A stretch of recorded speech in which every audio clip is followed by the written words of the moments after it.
रोमकरास पत्र अध्याय क्रमांक 3 आणि वचन क्रमांक 1 निवडलेला आहे। या ठिकाणी लिहिलेली आहे, त्याची हेडलाईन्स आहे आक्षेपाचे खंडन। तर मग यहुदी असण्यात फायदा तो काय, अथवा सुनतेपासून झालेला लाभ तो कोणता? सर्व बाबतीत पुष्कळच आहे। प्रथम हे की देवाचं वचने त्यांना सोपून दिली होती।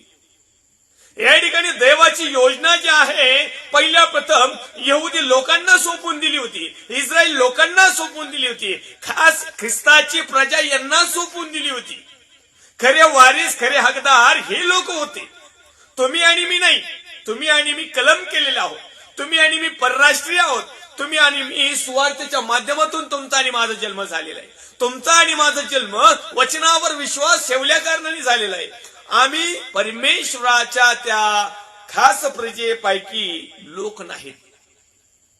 परंतु आज हे लोक काय म्हणत आहेत, मग यहुदी असण्यात फायदा तो काय?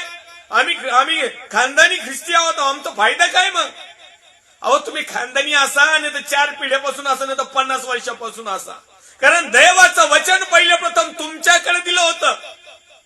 पहिल्या प्रथम देव तुमच्यामध्ये होता, कारण देव वचन होता। आणि ह्याच देवाने त्याचा एकुलता पुत्र प्रभू येशू ख्रिस्ताने खरं पाहिलं तर तुमच्यासाठीच मरणदंड सहन केला, आणि दुसरा मुद्दा पाहिलं तर तुम्ही त्याला मरणाला कारणीभूत ठरले। आणि म्हणून केवळ नामधारी ख्रिस्ती लोकांनो सावधान व्हा।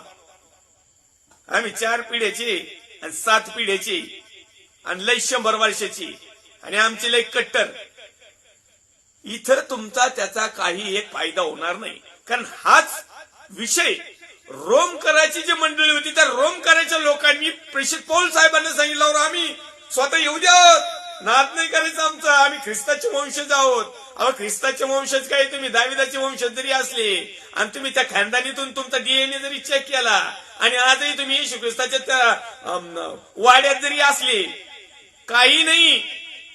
कारण ख्रिस्त आज सर्वांचा आहे, यहुद्यांचा नाही। ख्रिस्त आज संपूर्ण विश्वाचा आहे, संपूर्ण जगाचा आहे। All world God is one, only one God. फक्त एकच देव आहे, तो सर्व विश्वाचा निर्माण करता पण आणि विश्वाचा देव आहे।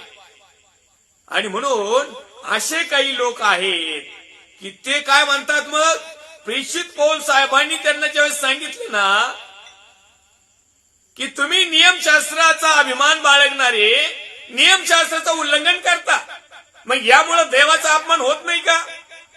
आता ज्यांना नियमशास्त्र माहिती, म्हणजे उदाहरणार्थ मी पाळक, मी याजक, मी पास्तर, मी शिष्य, जर मला हे नियमशास्त्र म्हणजे पवित्र शास्त्र माहिती आहे आणि या पवित्र शास्त्राचं उल्लंघन जर मी स्वतःच करीत आहे, तर याचा अर्थ मी परमेश्वराचा अपमान करीत आहे। आणि मग परमेश्वराचा अपमान केल्याने मी त्यांच्या खानदानीतलं जरी असलो तर मग चलत का? असं काही गोष्टी चालणार नाही। सरळ स्पष्ट शब्दात सुवार्थ आहे। प्रेषित पौलांनी रोमकराचे ज्यावेळेस रोमचे लोक होते ना, ते म्हणले आम्ही खानदानी येऊ देतो, आम्ही पिढ्यानं पाड येतो, तुम्ही आता आले टुनुक टुनुक, आम्ही येशू ख्रिस्ताच्या पूर्वीच नियमशास्त्र पाळीत होतो। परंतु 23वा वचन जर घेतलं रोमकराचं पत्र अध्याय क्रमांक 2 आणि वचन क्रमांक 23, तर त्यामध्ये असं लिहिलेलं आहे, सॉरी आपण 22व्या वचनापासून वाचू, व्यभिचार करू नये असे सांगणारा तू स्वतःच व्यभिचार करतोस काय? शिष्यांनो, बाकीच्यांना सांगायचं व्यभिचार करायचं नाही, तुम्ही स्वतः तरफडता काय आहे का भेजा? असं बायबल सांगते। माझं काही म्हणणं नाही, माझं अजिबात म्हणणं नाही। तुम्हाला काय करायचं ते करा, तुमच्या मनावर 7 पाहिल्या, तुम्ही म्हणता ती पूर्व दिशा, पण याद राखा याचा हिशोब घेतला जाईल। कारण आम्ही यहुदी इथं, किंवा आम्ही खास आहेत, किंवा आम्ही लई निवडलेले आहेत, किंवा आम्ही देवाचे पार खानदानीतूनच आलेलो आहेत, आणि जर तुम्ही नियमशास्त्र मोडीत आहात, तर परमेश्वराचा जर अपमान करीत आहात, दुसऱ्याला सांगणारे तुम्ही स्वतः जर ती काशी करीत आहात, तर मात्र याचा दंड तुम्हाला भेटेल। ही पवित्र योजना आहे परमेश्वराची, हे पूर्वसंकेत आहे। हे परमेश्वराचं येणाऱ्या दिवसामध्ये, न्यायाच्या दिवसापूर्वी या गोष्टी घडणार आहेत।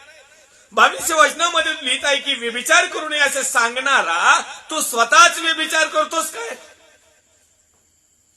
मग एखाद्याला व्यभिचार करू नका असं म्हणणाऱ्यांनी स्वतः जरा नीटनेट करायला पाहिजे, तर तो परमेश्वर। दुसरा मुद्दा, मूर्तीचा विटाळ मानणारा तू स्वतःच देवळे लुटतोस काय? ज्या मंदिरामध्ये जी मूर्ती आहे त्या मूर्तीचा विटाळ मानणारा तू स्वतःच देवळं लुटायला लागला. तू स्वतःच सांगतो निर्गमच्या पुस्तकामध्ये की एकच देव आहे म्हणून मूर्तीपूजा करू नका आणि तुम्हीच मूर्तीपूजा आणून ओवाळायला लावितात. सुटणार नाहीत, सावधान व्हा. मग म्हणायचं नाही आमच्या खानदानीपासून पेश आहे आणि आम्ही खानदानीपासून ख्रिस्ती आहोत आणि आमचे लय लोक सिस्टरन ब्रदरन फादरन पास्टरन हे व्हायला गेलेत. काही जमणार नाही.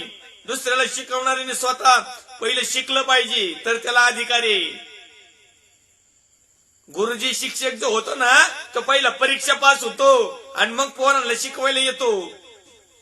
तो काय वावरातून दुपारपर्यंत नांगर धरलाय ढेकळं फोडले तर शाळेत आला शिकवायला लागलाय असं नाही. त्याला क्वालिफिकेशन लागेती, क्वालिटी लागेती, क्वांटिटीचा काही उपयोग नाहीये. लोकांना शिकवायचं ना आम्ही कोरडं पाषाण राहायचं. लोक शिकवे चांगलं चांगलं ज्ञान आणि आपण मात्र कोरडं पाषाण.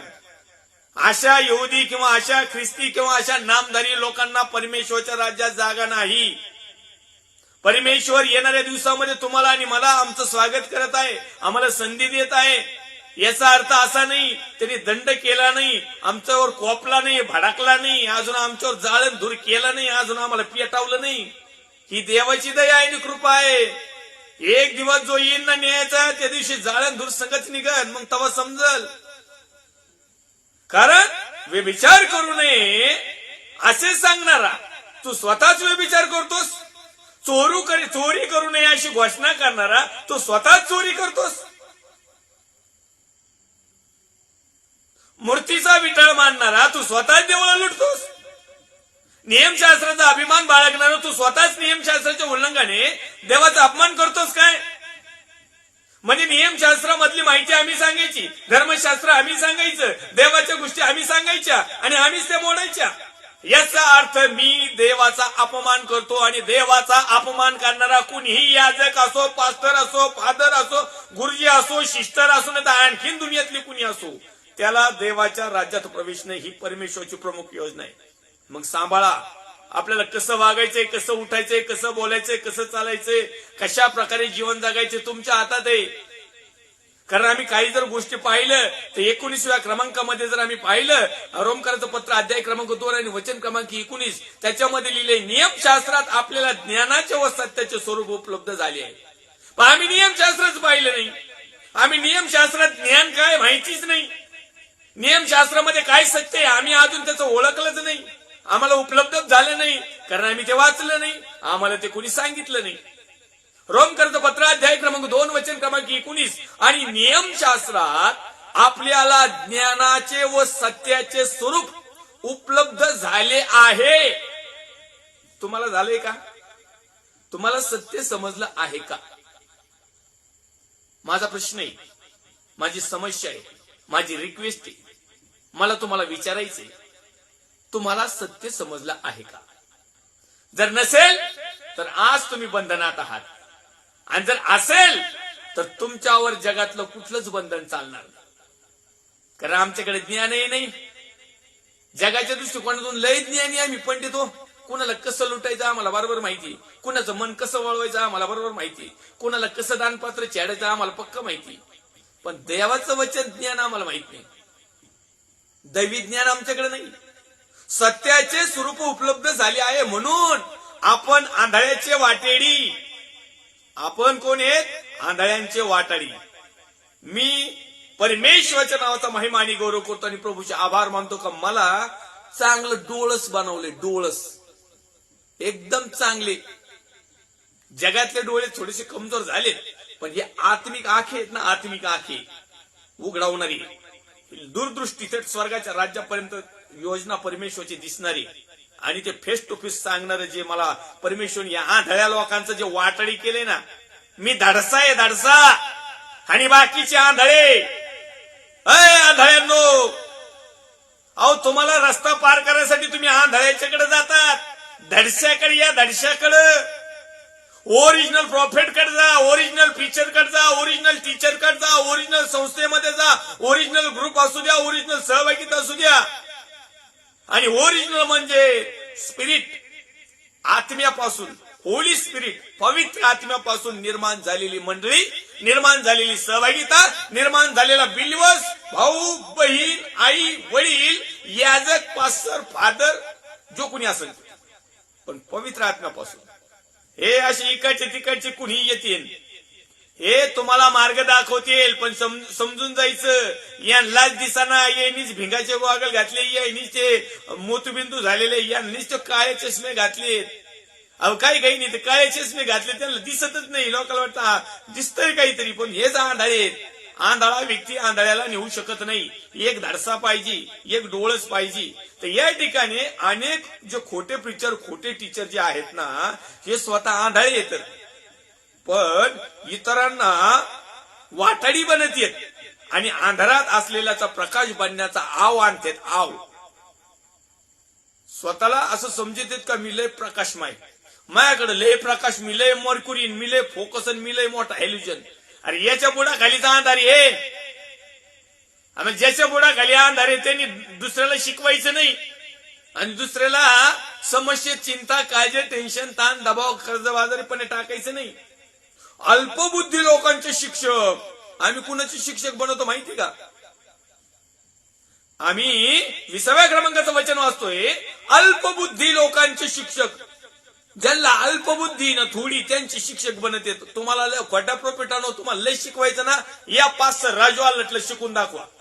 मी देवाच्या नावात ठप मध्ये सांगतो, आपण ओपन चॅलेंज देतो, या आणि शिकवा. तुमची जेवढी डॉक्टरीन, जेवढं काय असेल ना, घेऊन या इकडे तुमचा वाढविस्तार. मी प्रवेशच्या नावात तुम्हाला पवित्र आत्म्याच्या मार्गदर्शनापासून स्टार्ट टू एंड उत्तर देतो, फेस टू फेस. असल कुणाची तर या, आणि जर नसल तर बना तसं. पवित्र आत्म्याच्या मार्गदर्शनाने चाला, कारण देवाच्या वचना, देवाचं काय, देवाच्या वचना आत्म्यापासून आणि खरेपणापासून सांगणारे लोक पाहिजे. आम्हाला फिरवणारे लोक भेटत येत.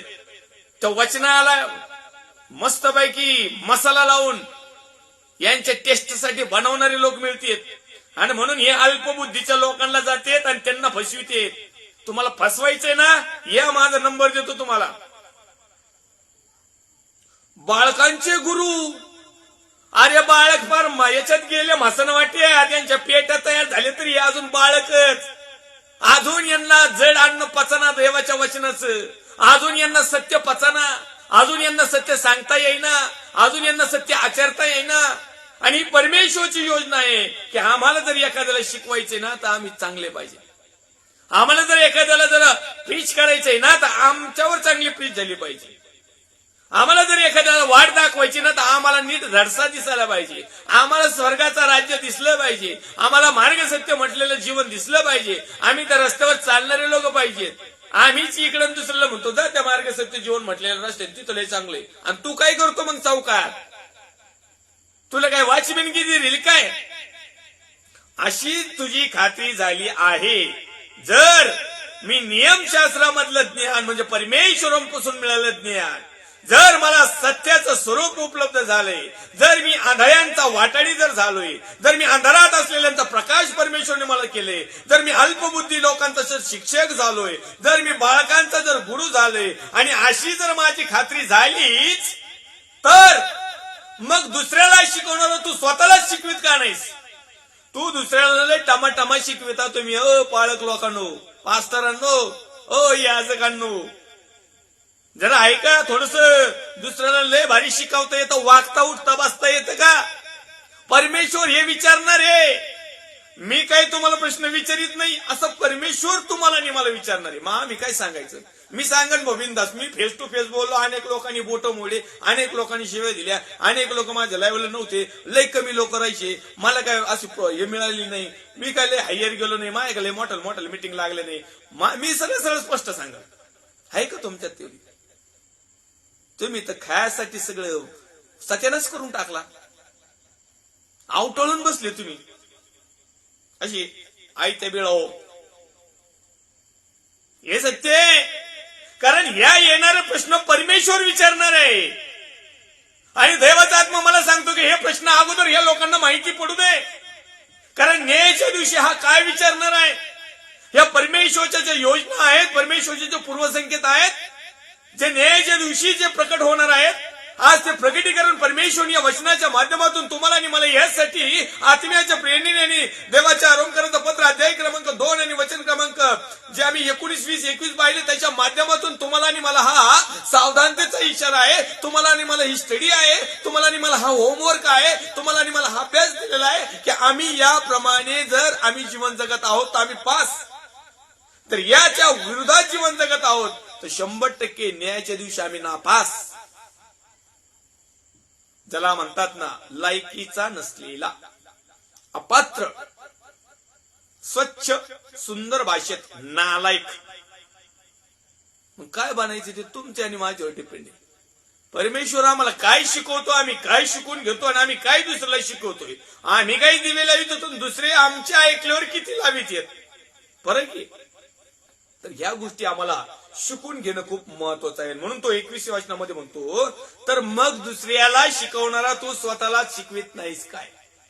आज आम्ही घडीभर आमच्या स्वतःच्या वैयक्तिक जीवनाकडे पाहूया, आमच्या स्वतःच्या अंतरंगामध्ये डोकूया की मी जर दुसऱ्याला एखादी गोष्ट शिकवतोय किंवा एखाद्या पापाबद्दल मी त्याला सांगतोय किंवा एखाद्या कमी घटीबद्दल जर मी सांगतोय तर माझ्यामध्ये त्या चुक्या आहेत का, माझ्यामध्ये ह्या गोष्टी आहेत का.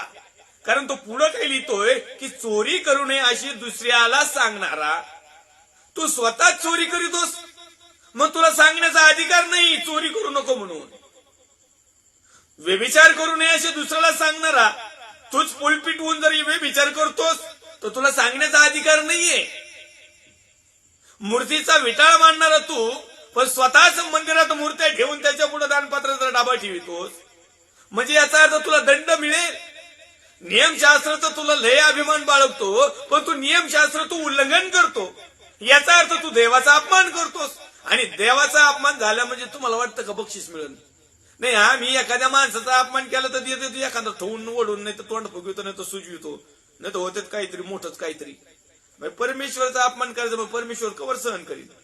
झाले ना आता मास बऱ्याच वर्ष झाली आज्ञा भंग करून अपमानच करीत होता आम्ही. सत्य समजून सुद्धा लाभासाठी तोंड पूजापणा करून आम्ही आमच्याकडून देवाचा सन्मान होतच नाही. नुसते आराधना केली तसं नाही जमत, नुसतं पवित्र आत्म्याचं गीत गायलं तसं नाही जमत, आणि नुसतंच म्हणायची योग्यता से बडकर दिया. अरे परमेश्वराने ओरिजिनल द्यायलाच पाहिजे. आम्हाला मिळत, आमच्याकडे लय प्रॉपर्टी आली म्हणतो योग्यता से बडकर दिया. अरे ही आत्मिक प्रॉपर्टी आल्यानंतर म्हणायला पाहिजे की माझी कॅपॅसिटी नसताना प्रभू तुम्हाला प्रमाणापेक्षा जास्त दिले. सेवा पुरी करके पाहू इनाम प्रभू ऐसा दो वरदान. मरणाच्या अखेरपर्यंत सत्यामध्ये टिकून सेवा करेल, हे माझं इनाम, हे माझं बक्षीस, हे माझी सेवेचा खरा अर्थ. हा माझा परमेश्वरच्या योजनेतला माझी देखील योजना सफल नेण्याचा प्रयत्न. आणि म्हणून या सगळ्या गोष्टी ज्यावेळेस त्यांना सांगितल्या तर हे जे यहुदी लोक होते ना, हे सुनता केलेले, ज्यांची अंतकरणाची सुनता नव्हती झाली, त्यांची बाह्य सुनता झाली, त्यांची शरीराची सुनता झाली, हे उड्या मारायचे लय. हे म्हणायचे आम्ही देवाचे खास लोक. आणि म्हणून देवाच्या आत्म्याने ह्या रोम मधल्या लोकांना प्रेषित पौल संत साहेबाच्या माध्यमातून सांगितलं. मग त्या ठिकाणी तो लिहित आहे की जर तू नियमशास्त्राप्रमाणे वागत असलास तर सुनतेचा नियम खरा आहे, परंतु जर नियमशास्त्राचे उल्लंघन करीत असलास तर सुनता झालेली असूनही ती न झाल्यासारखीच आहे ना. अहो तुमच्या बाप्तिस्मे झाले पण तुमच्यात बदलच नाही. तुम्ही बाप्तिस्मे बुडावले, डुबावले, फोटो काढले, तिकडे पार फॉरेनला गेले, यार्देन नदीत बुचकाळले, जिथं येशूचा बाप्तिस्मा झाला तिथं सगळ्यांनी बाप्तिस्मा घेतला. बाळकाला लाज वाटायला पाहिजे, याचकाला लाज वाटायला पाहिजे. इथून तर पडायला गेला लोकांच्या दानपात्र तिकडं, आणि तिकडे यार्देन नदीत स्वतःचाही बाप्तिस्मा करतो, बायकोचाही करतो, टिल्ल्या पोराचाही करीतो, आणि इकडे सर्टिफिकेट चिठ्ठ्या दाखवतो, कॅलेंडर फोटो दाखवतोय. याच का तुला लाज वाटायला पाहिजे. आणि मला सांगायला त्याचं नाव घ्यायला आता लाज वाटते, कारण त्याचं लय वेळेस नाव घेतलेलं आहे. काय चाललंय काय तुला वशास्त्र समजत का? तू अशीन मोठा मिनिस्ट्रीचा, लय करोडो प्रॉपर्टीचा, तू अधोलोकात जर आला तर परमेश्वर तुझ्यावर असं काही त्या ठिकाणी दोषारोप किंवा लावेल, त्यावेळेस समजन एक साधा चोट्टा भामटा तुझ्यापेक्षा चांगल्या पोस्टला असेल, खुशाल लोकांच्या दानपत्र तुम्ही इकडे तिकडे घेता. तुम्हाला देवाचं वचन समजत का नाही?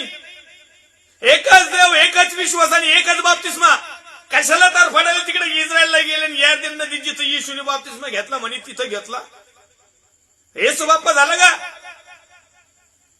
परमेश्वरची योजना समजून घ्या. तुम्हाला वाटतं बाप्तिस्मा यार्दन नदीत झाला, पाळील साहेब एवढं चिडायचं काही कारण नाही. पण देवाचं वचनाचा तू अनादर करतोस. एकच देव, एकच विश्वास, एकच बाप्तिस्मा. कशाला तर फडायला दुसरा बाप्तिस्मा केला? समजत का काही? मग या ठिकाणी काय लिहितंय? मी स्पष्टपणे देवाचा आत्मा मला स्पष्ट सांगतो आणि मी स्पष्टच सांगतो. जर नियमशास्त्राप्रमाणे वागत असलं तर सुनतेचा नियम ओके, पण जर नियमशास्त्राचं उल्लंघन करणार असला तर तुझी सुनत झालेल्या सुनती न झाल्यासारखी. मग तुझा बाप्तिस्मा झाला काय नाही झाला काय, विधर्म्यासारखा किंवा इतर टोकारासारखाच तू जर जीवन जगवतोस. समजत का? तर मग सुनता न झालेल्या माणसाने नियमशास्त्राचे नियम पाळले तर त्याची सुनता न होणे सुनता असे गणण्यात येणार नाही का? आणि मग ज्याची सुनता झाली नाही म्हणजे ज्याचा बाप्तिस्मा झालेला नाही परंतु तो बाप्तिस्मा झालेल्या पेक्षा चांगलं जीवन जगतो, तो त्या भावाला सलाम सल्यूट, त्या बहिणीला सलाम सल्यूट.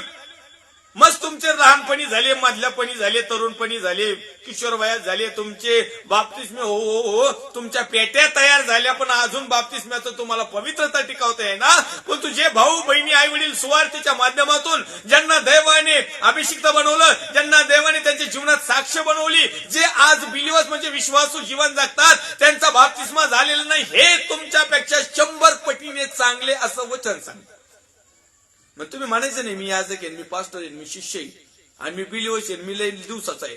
तुमचा काही उपयोग नाही. तुम्हाला असं पेटूनच द्या, तुम्ही त्याच्याच लायकीचे असं देवाचं वचन सांगतंय.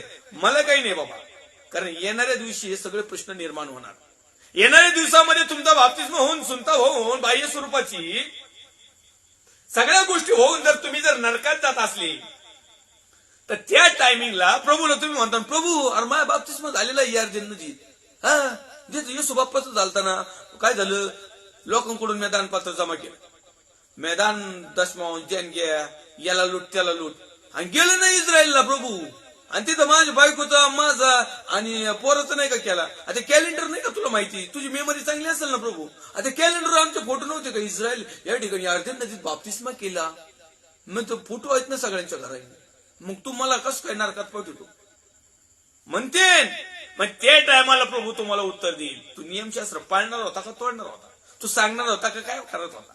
त्याच्यामध्ये लिहिलं होतं एकच देव, एकच विश्वास, एकच बाप्तिस्मा. तू कशाला तर पडायला गेला तिकडे, ते पण लोकांच्या दानपात्र. मग नरकात नाही तर कुठे जातील? आपल्याला वाटतो लय मोठा लय पिक्चर, काही नाही काही नाही. हे मोठाले फिटाले काही नाही. तुम्ही जे आहात जर ठाम आहात, भले तुमचा बाप्तिस्मा नसला जरी झालेला, परंतु तुम्ही जर बाप्तिस्मा झालेल्या पेक्षाही चांगलं जर जीवन जगत आहात.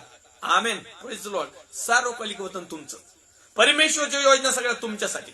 कारण परमेश्वरच्या योजना ज्या आहेत या भूतलावर ज्यावेळेस आम्ही पूर्णतेकडे घेऊन जातो त्या योजनेला, त्यावेळेस परमेश्वर आमच्यामधून असतो. जर आम्ही परमेश्वरचं काम केलं तर परमेश्वर आमचं काम करणार नाही का? आम्ही आमचं काम करतो, परमेश्वरचंही काम करतो, परमेश्वरला काही कामच देत नाहीत. मग तो म्हणतो म्हणते तुमच्याच मनाने. तर मनाने वागणारे, उठणारे, बसणारे लक्षात घ्या, सुनता न झालेल्या माणसाने नियमशास्त्रातील नियम पाळले तर त्याचे सुनता न होणे हे सुनता असे गणण्यात येणार नाही काय? आणि तुला शास्त्रलेख असूनही तुझी सुनता होऊ नये, जो तू नियमशास्त्राचे उल्लंघन करणार आहेस, तुझा न्याय जो शारीरिक सुनता न झालेल्या पैकी असून नियमशास्त्र पाळतो तो करील. येस, ज्याचा बाप्तिस्माच नाही झाले ना हे येऊन तुमचे न्याय करते. टेन्शन मूर्खानो, आमचं तर नाही झाला अजून बाप्तिस्मा, आम्हाला तर अजून लई समजलं नाही. पण तुम्ही एवढ्या दिवसाचे समजतात, कळत का काही? काय झाले रे तुम्ही खयावारी म्हणते, बाकीचे लोक येऊन म्हणते, नवीन लोक येऊन म्हणते. आता लोक हुशार झालेत आता, कारण ज्यांना ज्यांना सत्य सुवार्ता पोहोचली ना ते बिनधास्त लढत आहेत, ते नाही घाबरत. पण ज्यांना पहिल्या लोकांनी घाबरून ठेवलेलं आहे ना तेच दबत आहेत जरा. मी घाबरून ठेवलेले आणि त्यांनी घाबरवलेले आधो लोक नरक, यांच्यासाठी आज तोंड वाचून जा बिनधास्त तिकडे, येऊच नका इकडे शापग्रस्तांनो. आणि जर तुमची अजूनही इच्छा असली इकडे यायची ना तर बदला, स्वतःला बदला, जाहीर करा. मी सातत्याने सांगत असतोय, जखईला तो म्हणला आजच या घराचं तारण झालं. त्याच्या टायमिंगला काय केलं तर माहिती का? ज्याचं दुप्पट घेतलं त्याला चौपट दिलं. ज्याचं ज्याचं घेतलं होतं रिटर्न दिलं. आहे का तुमच्या दानात? शिष्यांनो आणि बिलिओस लोकांनो, लीडर्स लोकांनो आणि प्रभूला ओळखणाऱ्या 7 पिढ्याच्या 4 पिढ्याच्या 100 वर्षाच्या ज्यांना लुटलं त्यांना देण्याची दानत आहे का तुमच्यात? तुम्ही तर डबल चौपट लुटितात. देत तर काही देत परत. आणि वचनाचं तुमचं तर वाकडं वचन म्हणलं का तुमच्या अंगावर काटा उठतो. तुमच्या लय फोड येते तुम्हाला सत्य ऐकायला, सत्य सांगायला आणि सत्य वागायला. येऊ दे ना फोड, फुटू दे ना. योबाला फोड आले, फुटले. तो खापरानी खाजीत होता पण शेवटपर्यंत परमेश्वरच्याच नावाचा महिमाने गौरव केला.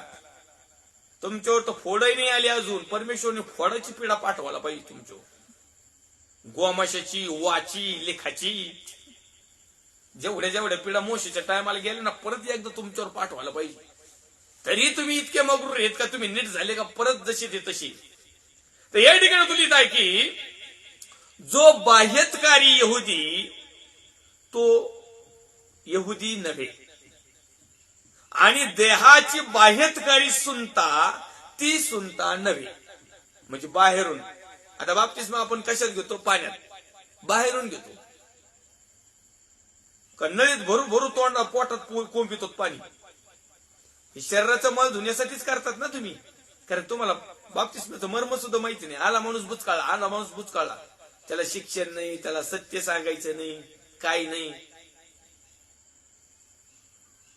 परंतु जो आंतर्य यहुदी अंतःकरणापासून, मनापासून, आत्म्यापासून, हृदयापासून, खऱ्यापासून, सत्यापासून जो यहुदी, मग तो यहुदी असो, परराष्ट्रीय असो, आणखीन कुठलाही असो, या विश्वामध्ये जो मनुष्य परमेश्वराने निर्माण केलाय, ज्या अंतःकरणापासून जी बदल घडवतो तो खरा सुनता झालेला. मग त्याचा बाप्तिस्मा नसला तरी चालेल. आणि लेखाप्रमाणे व्हावयाची ती सुनता नव्हे तर आध्यात्मिक दृष्ट्या अंतःकरणाची व्हावयाची सुनता होय. सुनता म्हणजे बाप्तिस्मा घडीभर डायरेक्ट. तुम्हाला लय इकडे तिकडे नाही येत. पहिले सुनता करायची, आता बाप्तिस्मा करते सरळ सरळ. मग लोक पाण्यात बुडत येत. चर्च बदलला का बुडालाच. चर्च बदलला का केलाच बाप्तिस्मा. एकदाच नाही करीत. माझ्याकडे बरेच उदाहरण आहेत. कारण माझ्याच मंडळीतल्या काही लोकांनी 2-2, 3-3 घेतलेली आहेत. हो, चर्च सोडून गेले, दुसरं चर्च जॉईन केले. ते म्हणे आम्हाला नाही माहित तुमचा केला काय. केला परत. लग्नाच्या टायमाला विचारतात पाळक लोक, ते बाप्तिस्मा सर्टिफिकेट नाही का, केलंय का? हो केला, पण कसं आहे आम्ही त्यांनी सर्टिफिकेट नाही दिलं. मग तुम्हाला करावं लागेल परत. सर्टिफिकेट नाही देणार हे बाप्तिस्मा देणार आणि मग सर्टिफिकेट देणार. मग यांच्या डोक्यात एवढा भेजा नाही. अहो तुम्हाला पैसेच घ्यायचेत ना सर्टिफिकेटचे. डायरेक्ट दे ना त्यांना. 200, 1000, 500 रुपयाला सर्टिफिकेट. हे घ्या, पैसे द्या, झालं ना तुमचा बाप्तिस्मा. आम्ही विश्वास ठेवतो. कारण एकच देव, एकच विश्वास, एकच बाप्तिस्मा आम्हाला समजलंय. पण हे तसं नाही करणार. कारण तसे पैसे घेता येत नाही. बाप्तिस्माचे तसे पैसे नाही घेता येत. मग याला फक्त डुबवायचं, बुडवायचं आणि वर काढायचं. आणि मग सर्टिफिकेट देताना 1000-500ला कापायचं. Business चालवलाय, business. तुमच्या बिझनेसचं फुकणं उदास होणार आहे. परमेश्वराच्या योजना ज्यावेळेस निघतील ना तुम्हाला. कारण काय झालेलं आहे, मराठी भाषेत तुम्हाला चक्क सांगतो साध्या सोप्या. कुत्र्याच्या शेपटीत फुकणी घातली ना, फुकणी, फुकारणी, पाईप, गोल पाईप. कारण कुत्र्याची शेपटी असते अशी वाकडी, अशी वाकडी. आणि मग काय होतं, तो पाईप असतो सरळ. अशी घातली ना ती घडीभर अशी दिसते पाईपामध्ये. पण तो पाईप काढला का परत वाकडी. तसे तुम्ही वाकडे लोक आहेत. तुम्हाला जगातल्या गोष्टीतच इंटरेस्ट आहे, आत्मिक गोष्टीत नाही. तुम्ही फक्त बाह्यतकारी लोक आहेत. बाह्य स्वरूपाची, आंतरिक नाही. तुम्ही आंतररंगात घुसतच नाही. तुम्ही बाह्य रंगातच खेळातात. होली रे होली, होली रे होली. नुसतं रंग खेळा. पाणी रे पाणी, त्याला रंग कैसा, जिसमें मिलाया वैसा. मग जिथं आपला फायदा तिथं दुतावली.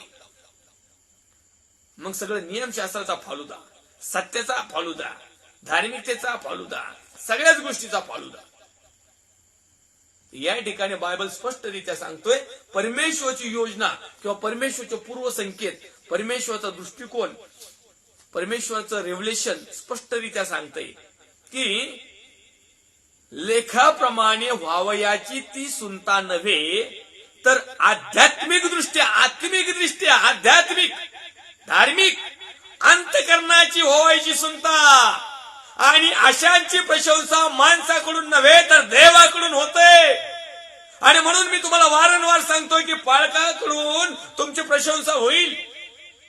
हो ब्रदरी बाप्तिस्मा घेतला, व्हेरी गुड, कॉंग्रॅच्युलेशन, गेला तू स्वर्गात. अरे तू जातोस का स्वर्गात बघ पहिला. बाप्तिस्मा झाल्याच पाठवतो. ते काय खायचंय काय? लग्न लागलं ना आता बसा रे पंक्तीला. लग्न मंडपात सांगावं सुद्धा लागत नाही.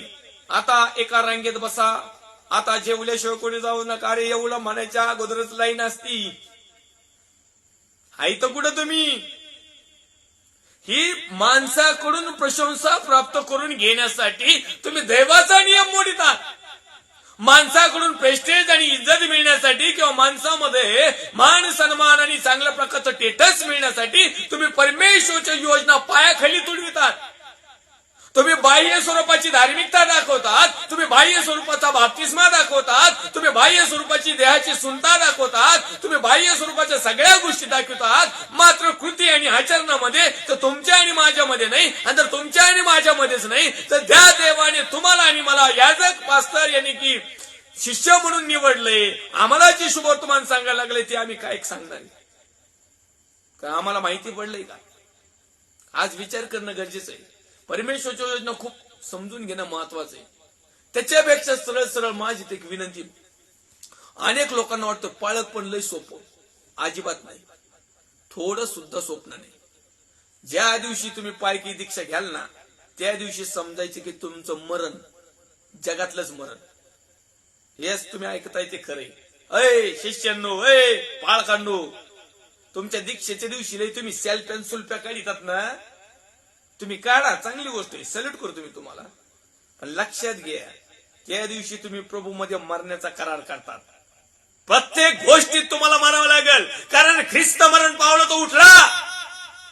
कारण शिष्य मरण पावले, त्यांनी त्या गोष्टीला गाडलं ख्रिस्तासाठी.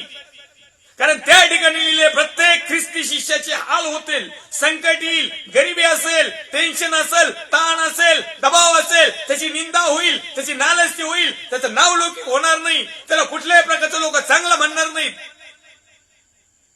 त्याचा पाठीमागे लोक राखतील, त्याचा तिरस्कार करतील, त्याला घृणास्पद पाहतील, त्याला स्टेटस मिळणार नाही. परंतु स्वर्गाच्या राज्यात सगळ्यात मोठा तो असेल. आहे का आमच्याकडे असं काही?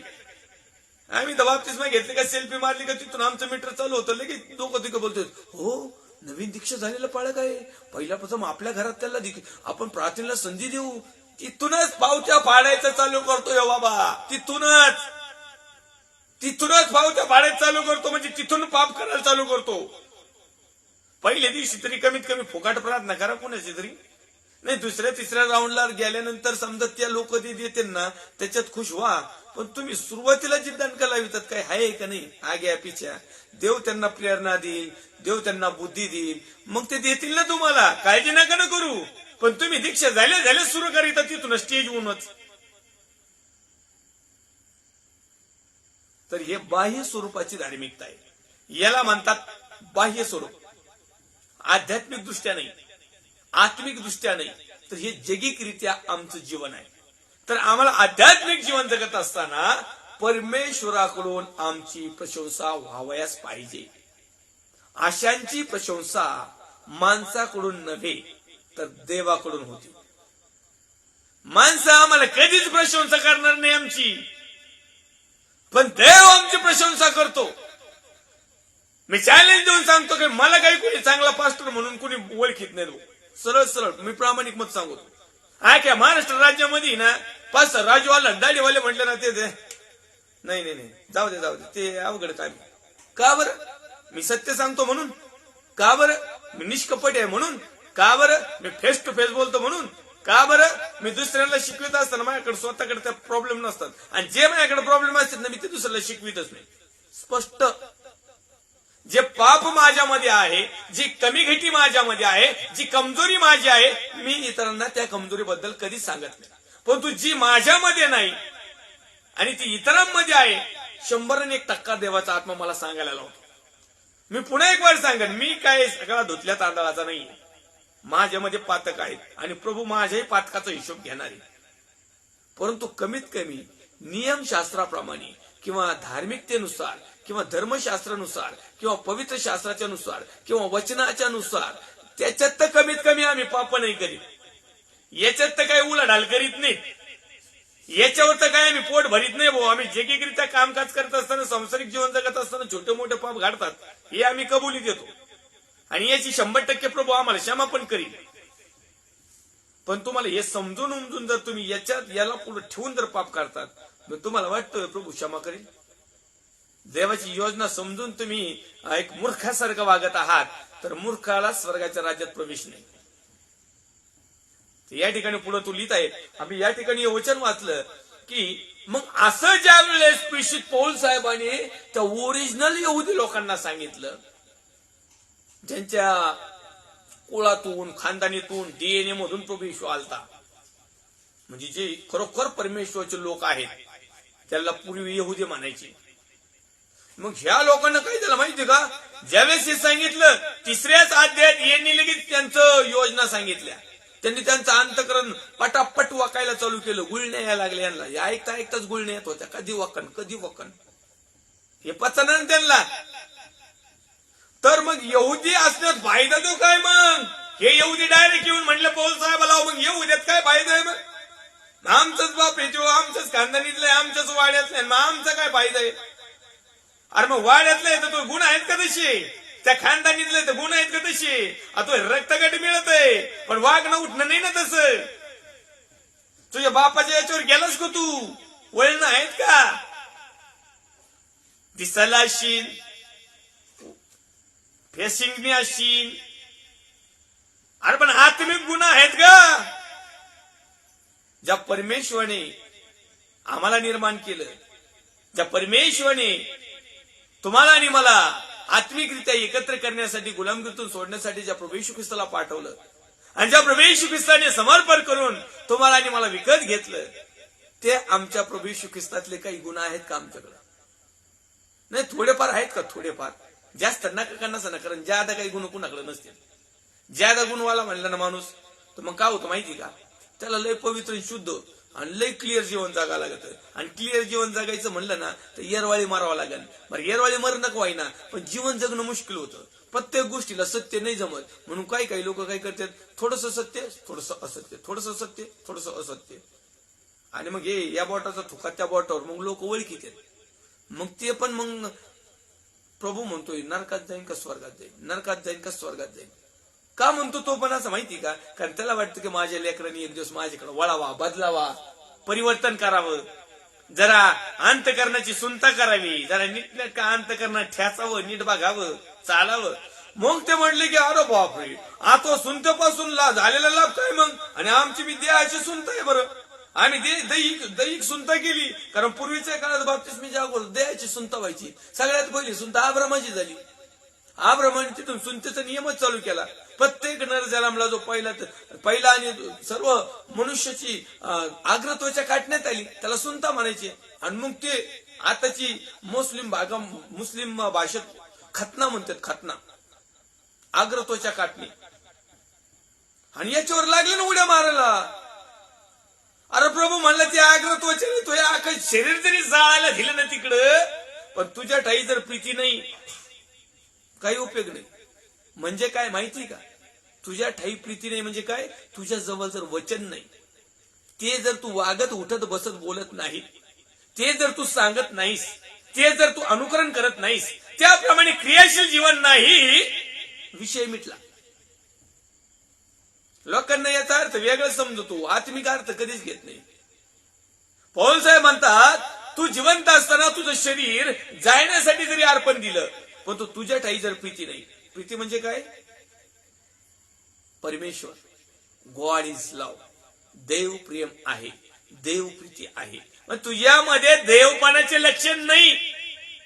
मग तुझं हे नासक खराब झालेलं, डॅमेज झालेलं, वाकडं तिकडं झालेलं, पेअरलेस झालेलं, कमकुवत झालेलं, वासना व्यसनानी खराब झालेलं, आणखीन दुसऱ्या गोष्टींनी कामात होऊन गेलेलं, ज्या शरीरावर तू गुमान करतोस, हे अख्खं शरीर जरी परमेश्वराच्या गौरवासाठी तू जाळायला जरी दिलं एखाद्याचं सरपण म्हणून, रोंड म्हणून, पण तुझ्यामध्ये जर प्रेम नाही, म्हणजे तुझ्यामध्ये देवपणाचे लक्षण नाही, काही फायदा नाही. Same process हीची.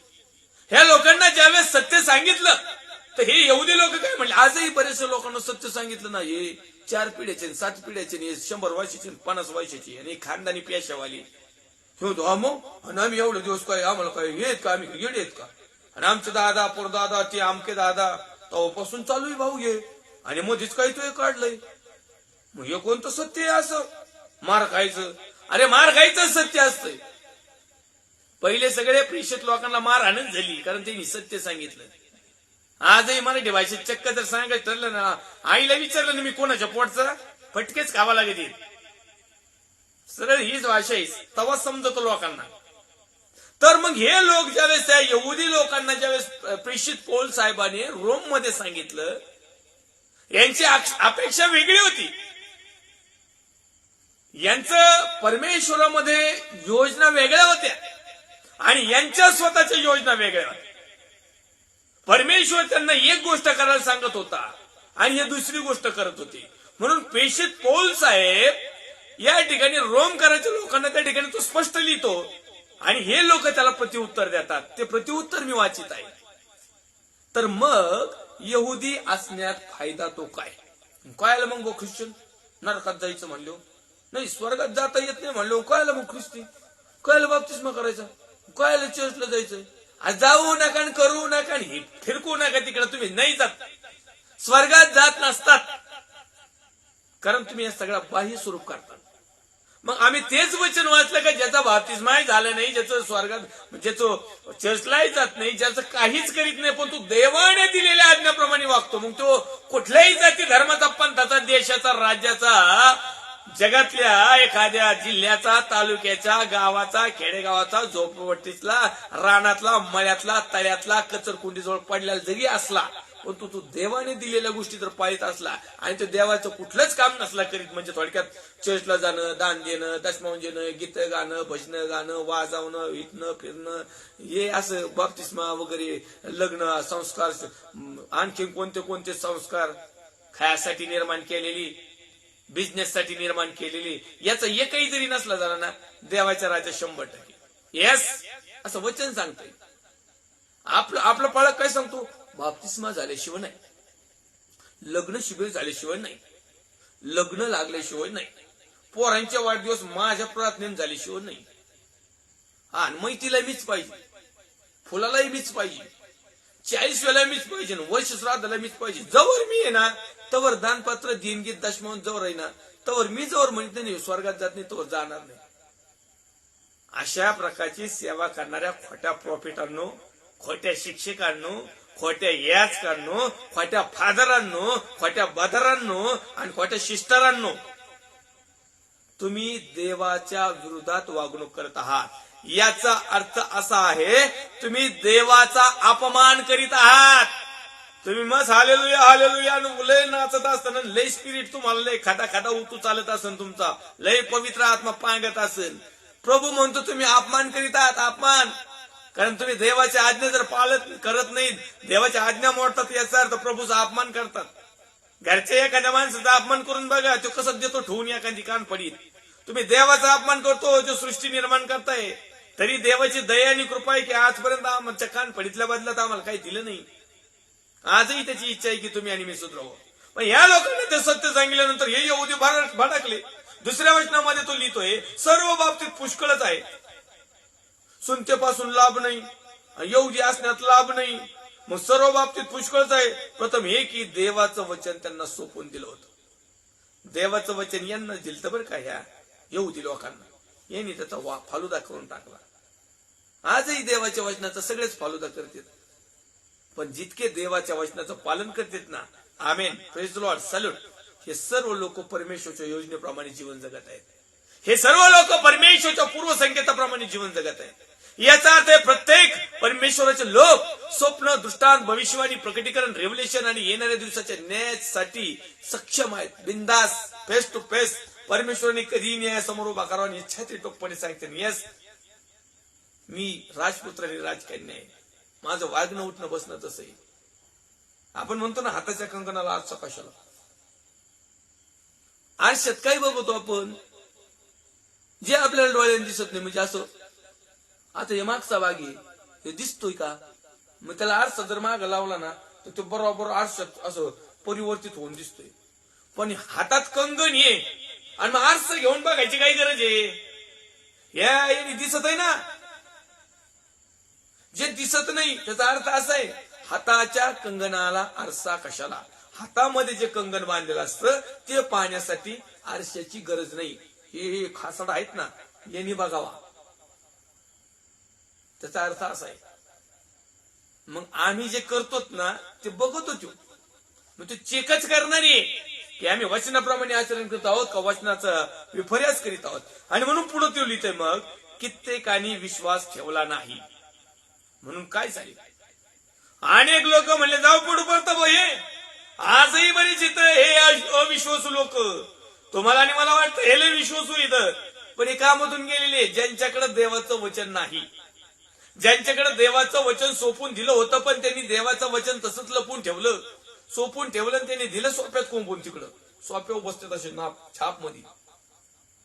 त्यांचा अविश्वास देवाची विश्वास पात्रता व्यर्थ करेल काय, कधीच नाही. देव खरा आणि प्रत्येक मनुष्य खोटा ठरवो. शास्त्रातही लिहिले आहे की तू आपल्या वचनात नीतिमान ठरावे आणि तुझा न्याय होत असता तुला जय मिळावा. वचनानेच न्याय होणारी, मग त्या टायमिंगला आम्हाला जय मिळाला पाहिजे. इथल्या काय करता विजयाचं, तिथलं विजय गायला पाहिजे. हे सत्य जर आम्हाला माहिती नसेल तर याचा अर्थ आम्हाला परमेश्वरच्या योजना माहित नाही. परमेश्वरच्या योजना जर माहित नाही तर याचा अर्थ आम्ही स्वतःच्या योजना आतापर्यंत पूर्ण करण्याचा प्रयत्न करीत आहोत. आणि ह्या गोष्टी करीत असताना मग मात्र आम्हाला न्यायाच्या समोर जावं लागेल.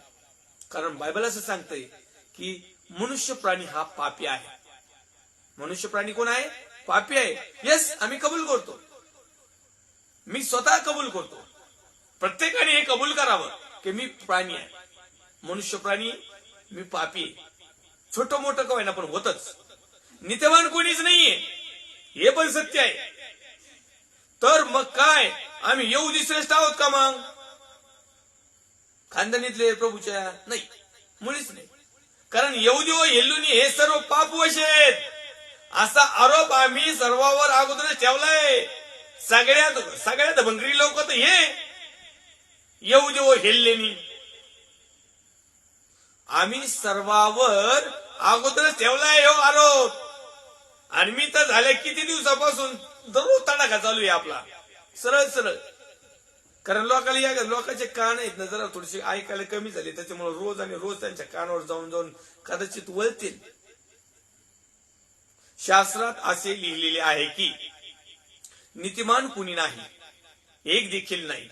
समंजस कुणीच नाही, देवाचा शोध झटून करणारा कुणीच नाही. सर्व बहकले आहेत, सर्व निरुपयोगी झालेत. सत्कर्म करणारा कुणीच नाही, एकही नाही. त्यांचा घसा म्हणजे उघडे तडके. त्यांनी आपल्या जिभांनी कपट केले. जिभांना काही सत्य नाहीच, नुसतं कपटीपणा. त्यांच्या ओठांच्या आत जोगी सर्पाचे विष आहे. जोगी सर्पाचं विष इतके जहरी आहेत ना. माझे वचन पण असे जरा असे डंक मारल्यासारखे लागतात. पण ह्यो डंक जो आहे ना ह्यो कोणता आहे माहिती का सर्प?